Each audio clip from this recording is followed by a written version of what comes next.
करते हैं न्यूज पथ पर सफर। सबसे पहले आपको दिखाते हैं ऐसी तस्वीरें जिनका जिक्र सरे रहा है। ये तस्वीरें सुर्खियों में भी है और सोशल मीडिया पर भी है।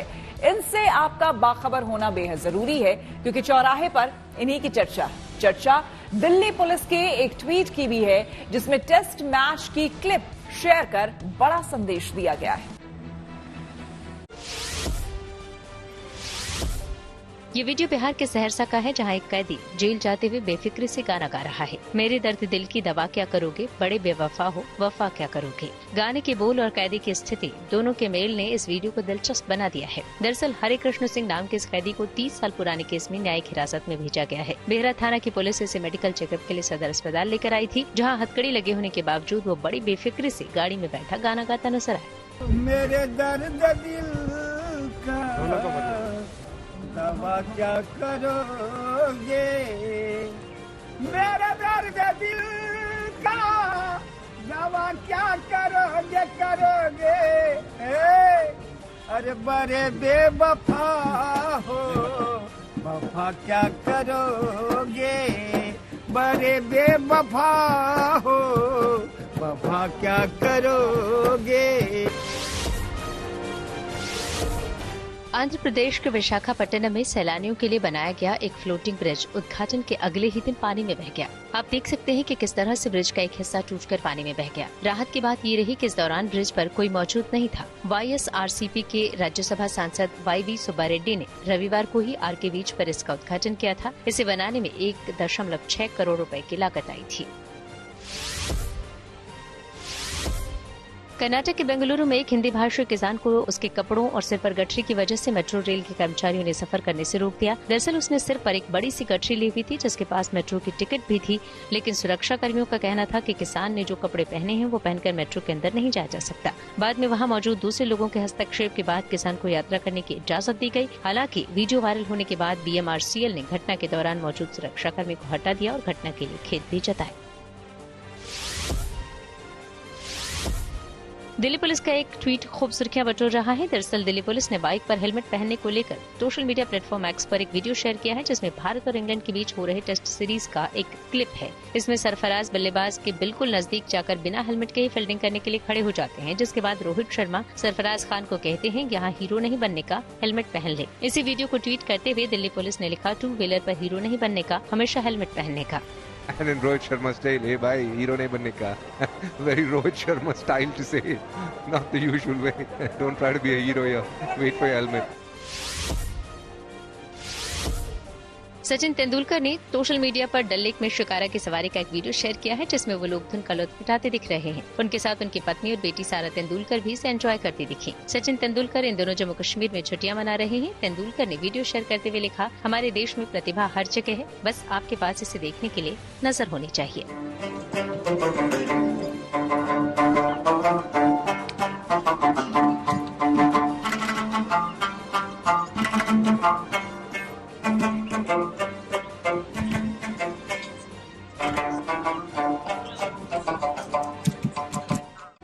जिंदगी का सफर सुहाना हो, इसके लिए सावधान रहना जरूरी है। रोजमर्रा की आपाधापी में कुछ देर बैठकर सोचना समझना भी जरूरी है कि आपके आसपास क्या हो रहा है और जो कुछ हो रहा है उससे हमारी जिंदगी, हमारा परिवार कैसे प्रभावित हो सकता है। इसलिए हॉर्न बजाकर बाखबर करने वाली खबर जरूरी होती है। और आज की ये खबर हम सबकी जिंदगी से जुड़ी हुई है। कैंसर एक गंभीर और जानलेवा बीमारी है। इस बीमारी को लेकर लोगों के अंदर काफी ज्यादा डर होता है, लेकिन क्या आप जानते हैं कि जड़ी बूटियां और मसाले खाने का स्वाद बढ़ाने के अलावा और भी बहुत कुछ कर सकते हैं? ये मैं नहीं कह रही, ये दावा किया है IIT मद्रास के रिसर्चर्स ने। IIT मद्रास के रिसर्चर्स ने कैंसर के इलाज के लिए भारतीय मसालों के उपयोग का पेटेंट भी करा लिया है और दावा किया है कि 2028 तक कैंसर की ये दवा बाजार में आ जाएगी। साथ ही जल्द ही इसका क्लिनिकल ट्रायल भी शुरू होने वाला है। अगर ऐसा होता है तो दुनिया भर में कैंसर से जान गंवाने वाले लाखों लोगों को बचाया जा सकेगा। लिहाजा कैंसर को लेकर खुद भी सतर्क रहे और दूसरों के लिए भी सावधानी वाला हॉर्न बजाएं।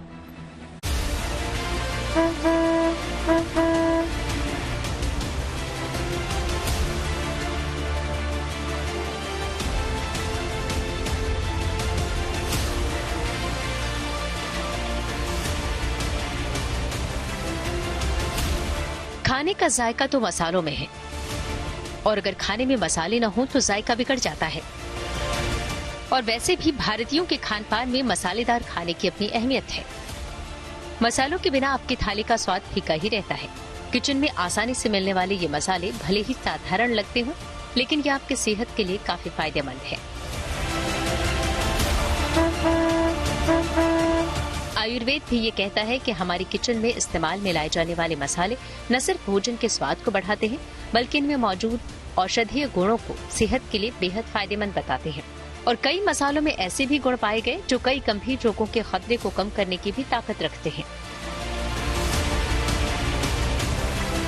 वहीं सच्चाई तो ये भी है कि मसाले केवल खाने में स्वाद बढ़ाने का काम नहीं करते, बल्कि ऐसे कई मसाले हैं जो कैंसर जैसी बीमारी के इलाज में रामबाण का काम करते हैं। अमूमन इन मसालों का इस्तेमाल हम अपने चेहरे की त्वचा के सौंदर्य को बढ़ाने के लिए भी करते हैं, और कई बार घर में इसका प्रयोग घरेलू नुस्खों को बनाने के लिए भी किया जाता है।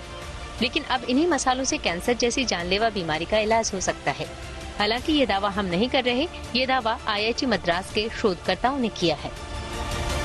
I have joined here since 2015. I was passionate about looking for effective anti-cancer drug from the Indian spices, and the main concern is that the cost, the effectiveness, and this was what is addressed in our research.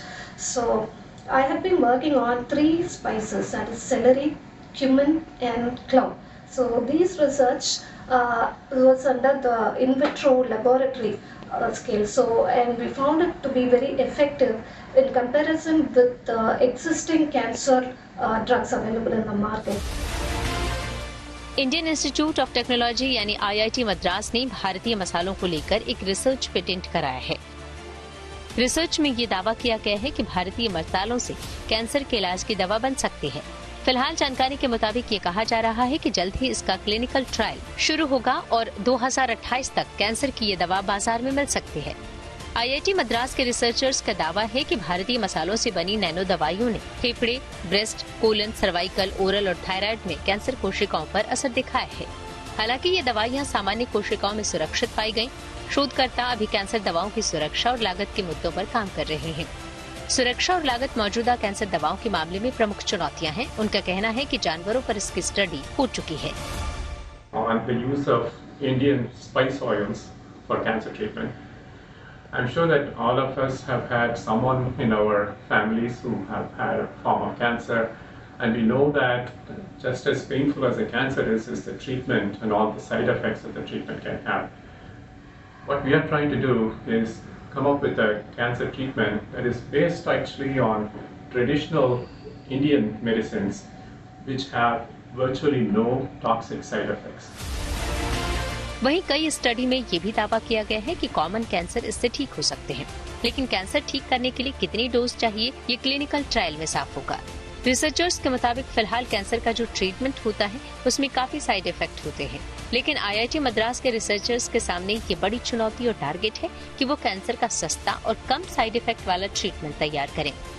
बता दें कि भारत दुनिया में सबसे ज्यादा मसाले produce करने वाला देश है। यहाँ काफी सस्ते में मसाले तैयार होते हैं। IIT मद्रास के रिसर्चर्स की कोशिश है कि इन दवाओं को इंजेक्शन के जरिए न देना पड़े और दवाएं ऐसी बनाई जाएं कि मरीज उन दवाओं को आसानी से निगल सके। IIT मद्रास के केमिकल इंजीनियरिंग डिपार्टमेंट के प्रोफेसर R नागराजन के मुताबिक कैंसर की दवाई बनाने के लिए जानवरों की स्टडी में पॉजिटिव रिजल्ट मिलने के बाद अब इसका क्लिनिकल ट्रायल शुरू होगा।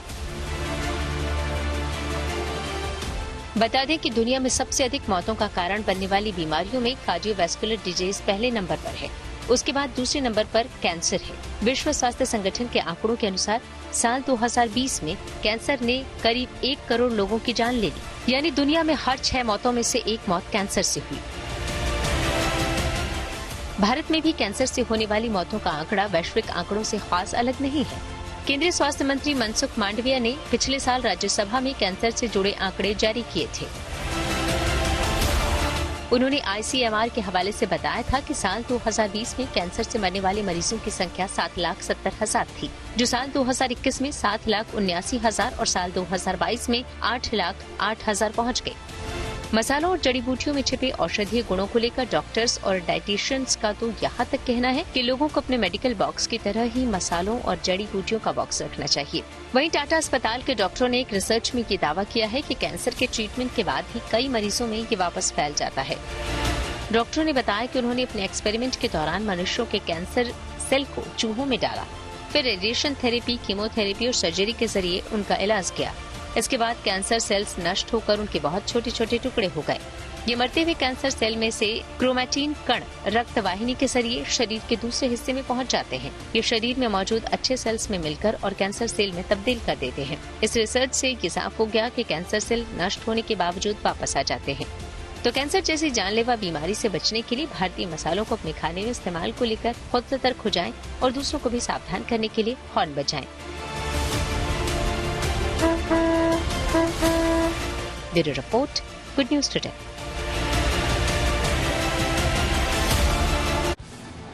आईआईटी मद्रास का दावा है कि उन्होंने भारतीय मसालों से जानलेवा कैंसर जैसी बीमारी का कारगर इलाज खोज निकाला है। इस पर कैंसर रोग विशेषज्ञों की क्या राय है, आइए सुनते हैं। एक नया ट्रायल स्टार्ट हुआ है जो कि आईआईटी के कुछ लोगों ने कोलैबोरेशन के साथ स्टार्ट करा है, जिसमें कि जो इंडियन स्पाइसेस हैं, जो मसाले हम नॉर्मली होते हैं, इन मसालों का कैंसर के ट्रीटमेंट में क्या रोल हो सकता है, इसके ऊपर कुछ शोध चल रहा है, जिसमें कि उन्होंने नैनो टेक्नोलॉजी का इस्तेमाल करा है। एज ए कैंसर स्पेशलिस्ट कुछ चीजें हैं जो मेरी समझ में आती है, वो ये है कि कैंसर की कई सारी दवाइयां ऐसी हैं जो कि हम अपने वेस्टर्न प्रैक्टिस में करते हैं, जो कि पेड़ पौधों से निकलती हैं, जैसे कि इंजेक्शन पैक्लीटैक्सेल, जैसे कि इंजेक्शन विनक्रिस्टिन। ये दो एक कॉमन से एग्जांपल है जो बहुत कॉमनली यूज होने वाली दवाइयां हैं, जो अमूमन तौर से इस्तेमाल करी जाती हैं। अब जो नया हमारे जो आयुर्वेद के अंदर पहले से ही बहुत ज्यादा पेड़ पौधों से दवाइयों का इस्तेमाल होने की बात हम लोगों को पता है कि होती है इस्तेमाल, लेकिन हम एज डॉक्टर्स इसको इस्तेमाल इसलिए नहीं कर सकते क्योंकि हमने उसकी पढ़ाई करी है, ना हमारे पास इसकी जानकारी है। एंड मोस्ट इम्पोर्टेंटली आजकल का जो प्रैक्टिस ट्रेंड है उसके अंदर कोई सी भी दवाई देने के लिए आपके पास FDA अप्रूवल या DGCI अप्रूवल चाहिए। दिल्ली में आम आदमी पार्टी ने अपनी 4 सीटों पर किया उम्मीदवारों का ऐलान। आइए सीधे आपको लिए चलते हैं न्यूज एक्सप्रेसवे पर, जहां देश की कुछ और जरूरी खबरें कर रही हैं आपका इंतजार।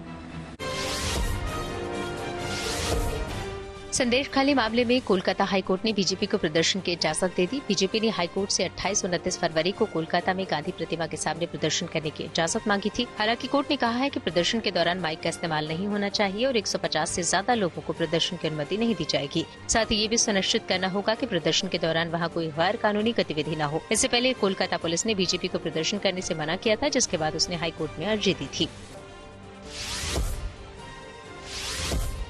लोकसभा के 4 सीटों के लिए आम आदमी पार्टी ने अपने उम्मीदवारों के नाम का ऐलान कर दिया है। नई दिल्ली से सोमनाथ भारती को उम्मीदवार बनाया गया है, वहीं पूर्वी दिल्ली से कुलदीप कुमार चुनावी मैदान में होंगे। इसके अलावा पश्चिमी दिल्ली से महाबल मिश्रा और दक्षिणी दिल्ली से सही राम आप के प्रत्याशी होंगे। इनमें से 3 उम्मीदवार ऐसे हैं जिन पर पार्टी ने दोबारा भरोसा जताया है। वायनाड से एलडीएफ के उम्मीदवार घोषित करने के बाद वहां से राहुल गांधी के चुनाव लड़ने पर सस्पेंस गहरा गया है। राहुल गांधी पिछली बार कांग्रेस की ओर से वायनाड से चुनाव लड़कर संसद पहुंचे थे, लेकिन इस बार सीपीआई की सहयोगी पार्टी एलडीएफ ने वहां से अपने उम्मीदवार के नाम का ऐलान पहले ही कर दिया है। एलडीएफ ने वहां से एनी राजा को चुनाव में उतारने का फैसला किया है। ऐसे में अब राहुल गांधी के सामने दुविधा है कि वो या तो अपने ही सहयोगी दल के साथ मुकाबला करें या फिर वायनाड सीट लेफ्ट के लिए छोड़ दें। शराब नीति घोटाला मामले में ईडी ने दिल्ली के सीएम अरविंद केजरीवाल को 8वां समन जारी किया है और पूछताछ के लिए 4 मार्च को ईडी दफ्तर बुलाया है। हालांकि इस मामले में ईडी केजरीवाल को पहले भी 7 समन भेज चुकी है, लेकिन वो एक बार भी पूछताछ के लिए ईडी के सामने पेश नहीं हुए।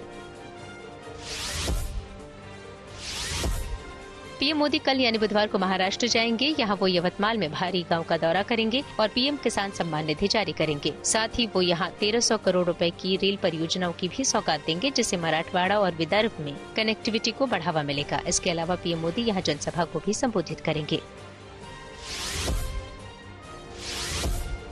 अपने तमिलनाडु दौरे पर पीएम मोदी पल्लदम में जर्मन सिंगर कैसेंड्रा माइस स्पिटमैन और उनकी मां से मिले। पीएम मोदी ने इस जर्मन सिंगर का जिक्र अपने मन की बात कार्यक्रम में भी किया था। कैसेंड्रा स्पिटमैन अलग अलग भारतीय भाषाओं में भजन गाती हैं। पीएम से मिलने पर कैसेंड्रा ने उन्हें अच्युतम केशवम और एक तमिल गाना गाकर सुनाया। अच्युतम केशवम राम नारायणम कृष्ण दामोदरम वसुदेवम भजे।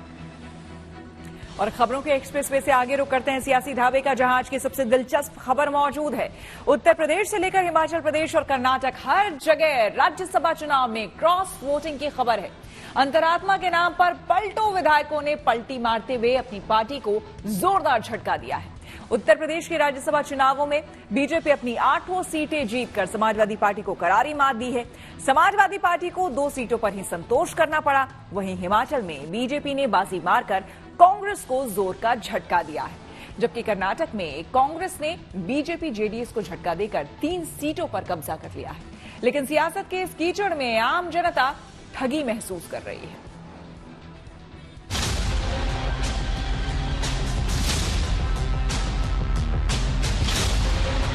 कुछ नहीं है भाई, ये गवर्नमेंट चल रही है। बाबा जी बैठाले हुए हमारे एमएलए को।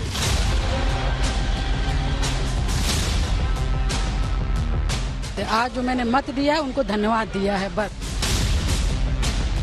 मैं अपने आप को समाजवादी पार्टी और अपना दल के गठबंधन का विधायक मानती हूँ। एक कैंडिडेट को फील दिया है, उसको लगता है कि केंद्र सरकार का आशीर्वाद है। राज्यसभा के चुनाव में उत्तर से दक्षिण तक चुनावी संग्राम का शोर मचा रहा। खबर है कि यूपी में बीजेपी, कर्नाटक में कांग्रेस और हिमाचल में बीजेपी के पक्ष में क्रॉस वोटिंग हुई। उत्तर प्रदेश में अखिलेश यादव के साथ खेल हो गया। यूपी में 10 सीटों पर चुनाव था। बीजेपी ने 8 और समाजवादी पार्टी ने 3 उम्मीदवार उतारे थे।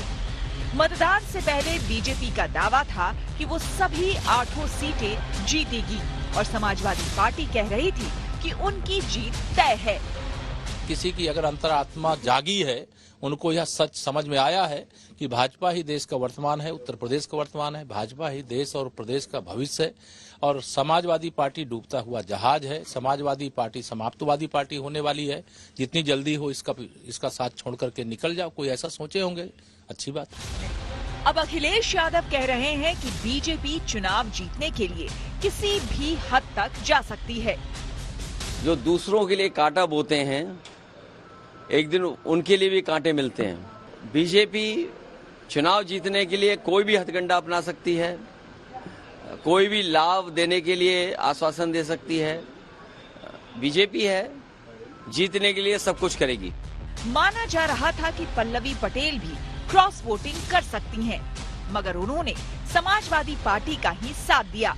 पल्लवी पटेल ने कहा कि वो गद्दारी नहीं कर सकती, जबकि गायत्री प्रजापति की पत्नी और समाजवादी पार्टी के विधायक महाराजी देवी वोट डालने नहीं पहुंची। मतलब समाजवादी पार्टी को बड़ा नुकसान हो गया। वहीं हिमाचल प्रदेश के जिस चुनाव में कांग्रेस अपनी जीत पक्की मान रही थी, वहां पहले तो बीजेपी ने प्रत्याशी उतारकर उस सियासी जंग को पेचीदा बना दिया। अब कांग्रेस क्रॉस वोटिंग करने वाले विधायकों पर सौदेबाजी का आरोप लगा रही है। वहीं बीजेपी इसकी वजह कांग्रेसी खेमे की नाराजगी बता रही है। खबर तो ये भी है कि कांग्रेस के कुछ विधायक हरियाणा के पंचकुला पहुंच गए हैं। और यह ऐतिहासिक लंबे समय तक हिमाचल प्रदेश के इतिहास में रहेगी। भाई हर्ष जी को मैं बहुत बधाई देता हूँ और पार्टी के राष्ट्रीय अध्यक्ष जगत प्रकाश नड्डा जी को बहुत बधाई देता हूँ और अमित भाई जी को, प्रधानमंत्री जी को मैं बहुत बहुत बधाई देता हूँ। आदरणीय प्रधानमंत्री नरेंद्र भाई मोदी जी का मार्गदर्शन में आगे बढ़ेंगे और हिमाचल का विकास करेंगे। एक बात जरूर मैं कहूंगा, उनकी पार्टी को अपनी गिरेबान में देख के सोचे।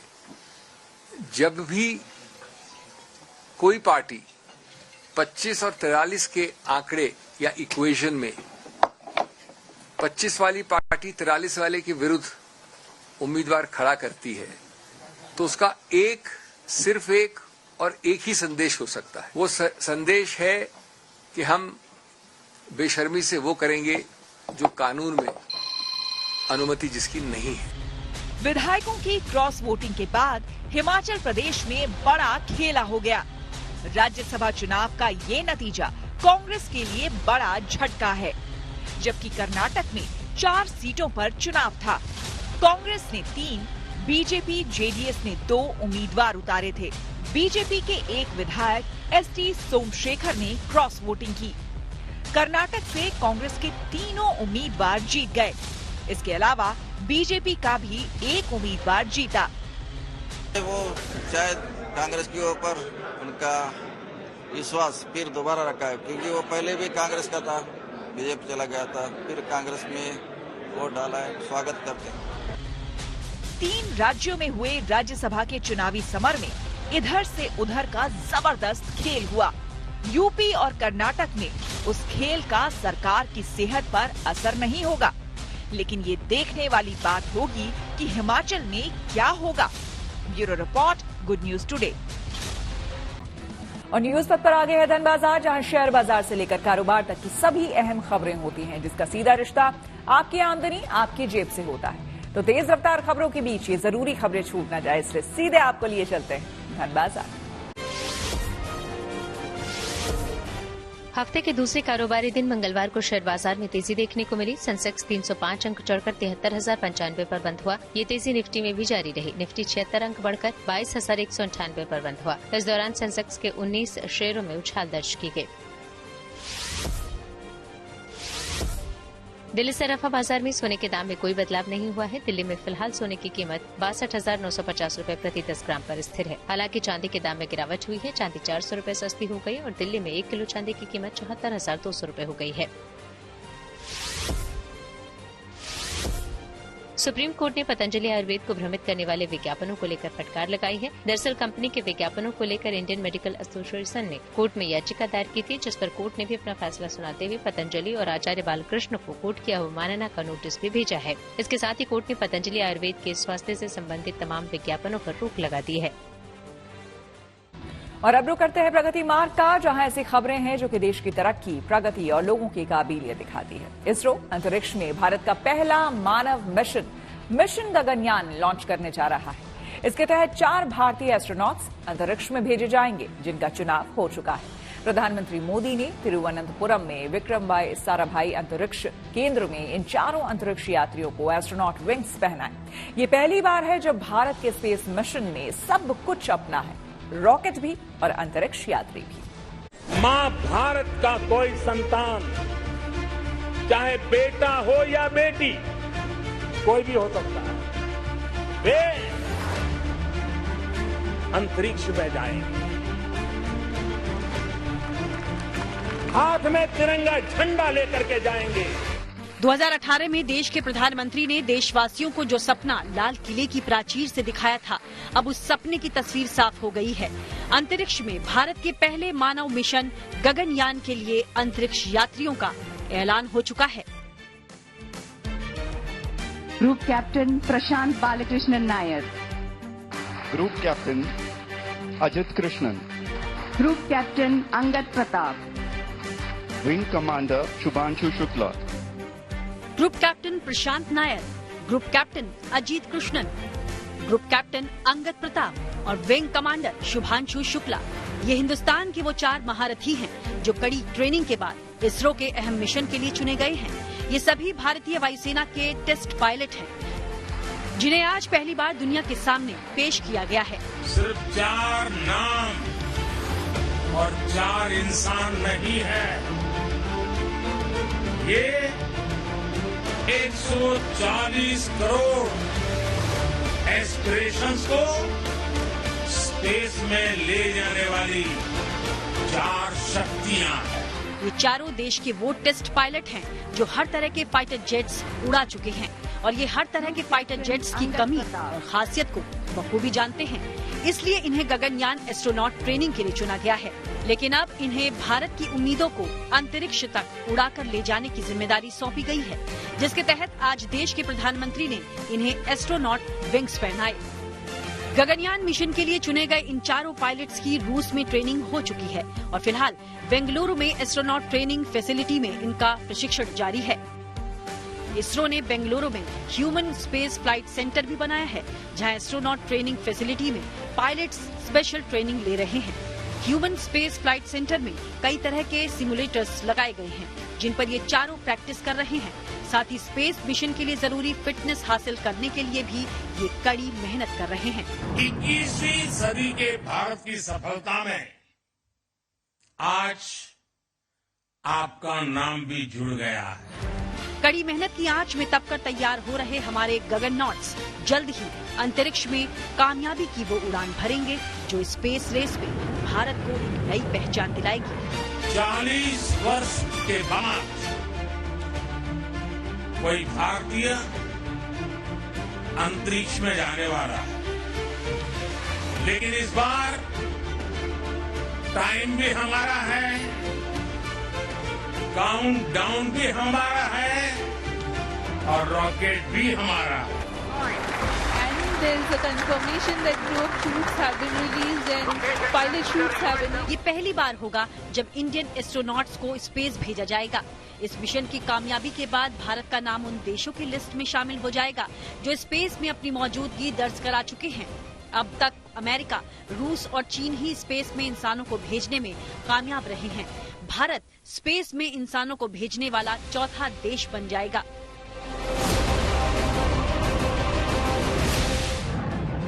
Bureau report, good news today.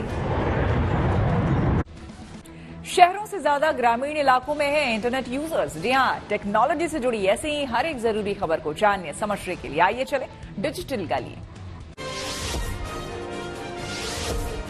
Bharat में इंटरनेट के इस्तेमाल को लेकर internet and mobile association of India ने एक रिपोर्ट जारी की जिसमें बताया गया कि भारत में लगभग 70% इंटरनेट यूजर्स OTT प्लेटफॉर्म का इस्तेमाल करते हैं। रिपोर्ट्स में ये भी कहा गया है कि इंटरनेट इस्तेमाल करने के मामले में 50% से ज्यादा यूजर्स ग्रामीण इलाकों से हैं। डीपफेक और गलत कंटेंट से निपटने के लिए व्हाट्सएप मार्च में एक हेल्पलाइन जारी करने जा रहा है। इस हेल्पलाइन के जरिए यूजर्स AI जनरेटेड गलत कंटेंट को रिपोर्ट कर सकेंगे, यानी कि यूजर्स फेक वीडियो और तस्वीरों का सच जान पाएंगे। और सबसे खास बात ये कि ये फीचर हिंदी, इंग्लिश समेत कई भाषाओं में उपलब्ध होगा। स्मार्टफोन मेकर कंपनी इन्फिनिक्स 1 मार्च को अपना नया smartphone Infinix smart 8 plus launch करने जा रहा है। इन्फिनिक्स के इस नए हैंडसेट में 6000 mAh बैटरी भी मिलेगी, साथ ही 18 वाट टाइप C चार्जर की सुविधा भी दी जाएगी। मीडिया रिपोर्ट्स के मुताबिक यह स्मार्टफोन 6,999 रुपए की शुरुआती कीमत पर लॉन्च किया जाएगा। न्यूज पर के सफर में अब सोशल अड्डा का रुख करते हैं, जहां आज बात होगी भारतीय परिवारों के घरेलू खर्च पर आई सरकारी रिपोर्ट की।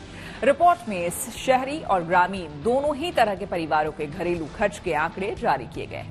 सांख्यिकी मंत्रालय की इस रिपोर्ट में सामने आया है कि भारतीय परिवारों का घरेलू खर्च पिछले 10 वर्षों में दुगने से अधिक हो गया है। रिपोर्ट के मुताबिक भारतीय परिवारों में खाने पीने के सामान पर कम खर्च हो रहा है, जबकि भारतीय परिवार कपड़े, टेलीविजन सेट और मनोरंजन जैसी चीजों पर ज्यादा खर्च कर रहे हैं। सरकारी सर्वे की रिपोर्ट के अनुसार ग्रामीण क्षेत्रों में हर महीने की खपत में भोजन की हिस्सेदारी 2011 से 2012 की तुलना में 53% से घटकर 46.4% हो गई है, जबकि खाने के बजाय दूसरे खर्च 47% से बढ़कर 53.6% हो गए। वहीं शहरी परिवारों की अगर बात करें तो खर्च में भोजन की हिस्सेदारी 42.6% से घटकर 39.2% रह गई, जबकि शहरों में ही दूसरी चीजों पर खर्च 57.4% से बढ़कर 60.8% हो गया है। जानकारी के मुताबिक अगस्त 2022 से जुलाई 2023 के बीच किए गए सर्वे में शहरी क्षेत्रों में औसतन मासिक प्रति व्यक्ति उपभोक्ता खर्च बढ़कर अनुमानित 6,459 रुपए हो गया है, जो कि 2011-12 में करीब 2,630 रुपए था। रिपोर्ट के अनुसार इसी अवधि के दौरान ग्रामीण भारत में प्रति व्यक्ति उपभोक्ता खर्च 1,430 रुपए से बढ़कर लगभग 3,773 रुपए हो गया है। राज्यों की बात करें तो सबसे ज्यादा घरेलू खर्च में सिक्किम सबसे आगे है, उसके बाद दूसरे नंबर पर दिल्ली और तीसरे नंबर पर महाराष्ट्र है। भारतीय परिवारों में घरेलू खर्च को लेकर सामने आई इस रिपोर्ट पर हमने कुछ एक्सपर्ट और आम लोगों की बात की और उनसे उनकी राय जानी। कुछ समय या कुछ दशक पहले तक ये हालत थी कि 2 जून की रोटी का जुगाड़ करना, इसी में पूरा दिन चला जाता था अधिकांश भारतीयों का। तो उस वक्त या उस दौर में खाना पीना जो होता था एक बड़ा महत्वपूर्ण चीज होता था। इवन सोसाइटी में स्टेटस सिंबल भी माना जाता था कि जिनके यहाँ घी, दूध और ये सारी अच्छी खाने की चीजें हैं उनको बहुत सुखी माना जाता था। अब धीरे धीरे क्या हुआ कि जैसे जैसे इनकम बढ़ी, इनकम कैसे बढ़ी ये एक अलग विषय है, लेकिन जैसे जैसे इनकम बढ़ी तो इसका मतलब ये नहीं हुआ, जो रिपोर्ट ने बोला है कि आदमी अब कपड़े, कंज्यूमर इलेक्ट्रॉनिक, फैशन की चीजों पे ज्यादा खर्च कर रहा है, तो समझने वाली बात यह है कि वो अपना पेट काट के या कंप्रोमाइज करके नहीं कर रहा। मेरे हिसाब से मेरा माइंडसेट ये कहता है कि जो और कंपनीज हैं, अगर फूड की हम बात करें, उससे हटा के भी अगर कोई कंपनी है जिसका गुड की कोई वो सर्विस वगैरह प्रोवाइड कर रहे हैं, तो उसके अकॉर्डिंग उनकी आज के टाइम में एडवर्टाइजमेंट इतनी अट्रैक्टिव हो गई है कि वो उसको ऐसे प्रेजेंट करते हैं कि सामने वाले को लगता है कि उसकी नीड ही है। इसलिए लोगों का खर्चा उनको पता है। लाइक अगर हम कोई XYZ पर्सन की बात करें और उनका अगर हम व्यू देखें तो उनको पता है उनकी सैलरी का 5 से 6% उन्होंने अपना इन्वेस्ट करना है फूड में, बट उसके बच्चे कुछ खर्चे को वो रिजर्व ना करके वो ऐसी चीज़ों में अट्रैक्ट होकर वहाँ पे पे आउट कर रहे हैं उस चीज़ का। I guess this is directly proportional to the income. जितना इनकम बढ़ रहा है लोग अपना उतना एक्सपेंडिचर इंक्रीज करें, एंड प्लस आजकल बहुत ज़्यादा पोल्यूशन वगैरह होने लग गया है और आज की यूथ अपने स्किन वगैरह को लेके काफ़ी सेंसिटिव है, बहुत ध्यान रखना होता है, तो स्किन केयर में ज़्यादा इन्वेस्ट करिए। बट यही बात अगर मैं फूड से कंपेयर करूं तो कभी भी ऐसा नहीं होगा कि मेरे पास खाना नहीं होगा तो मैं अपने स्किन केयर पे स्पेंड कर रही होंगी।